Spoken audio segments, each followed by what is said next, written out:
Friends, আশা করি সবাই ভালো আছেন। আজকে আর একটা ছবি নিয়ে হাজির হলাম। এটা একটা বাঘের ছবি। একটু তাড়াহুড়ো করে আঁকলাম, তা একটু কমপ্লিট অত সুন্দরভাবে করতে পারিনি, তা মনে কিছু করবেন না। একটু সময় নিয়ে আঁকলে আরও ভালো আঁকা যেত, তো সময় কম থাকার কারণে এটা অতটা গুরুত্ব দিতে পারিনি। যাই হোক, এটা সংশোধন করে নেবেন। তো এটা সম্পূর্ণ ছবিটাই পেন্সিল দিয়ে আঁকা। কিছুটা কাজ কালারের আছে, সামান্য একটু লাল রং ইউজ করা হয়েছে সে দেখার সৌন্দর্যের জন্য। আর পেন্সিল বলতে ওই চারকোল পেন্সিল কিছু কিছু জায়গায় ইউজ করেছি, বাকি সব ড্রয়িংয়ে সবই ওই নর্মাল পেন্সিল দিয়ে আঁকা। পেন্সিল এখানে ওই 6B 4B এই ডিপ কালারগুলোই বেশি ইউজ হয়েছে।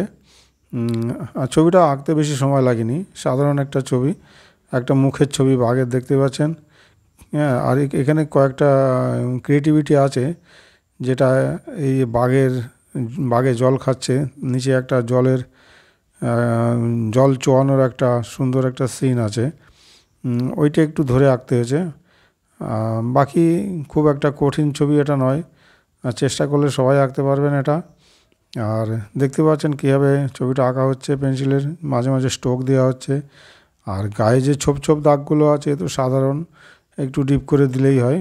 আর হেয়ারগুলো একটু হালকা করে মাঝে মাঝে টোন দিয়ে দিয়ে দেখানো হচ্ছে। আর এখানে যে রঙটা ইউজ করেছি, লাল রঙ, খুব মানে হাই ট্রান্সপারেন্ট, এটা ফুজি কালার ইউজ করেছি এখানে, যার জন্য রঙটা অত ব্রাইট, যেগুলো স্টুডিওতে ইউজ হয় সেই কালারটা ইউজ করা হয়েছে। তো কেমন লাগলো ছবিটা কমেন্টস করে জানাবেন। ধন্যবাদ।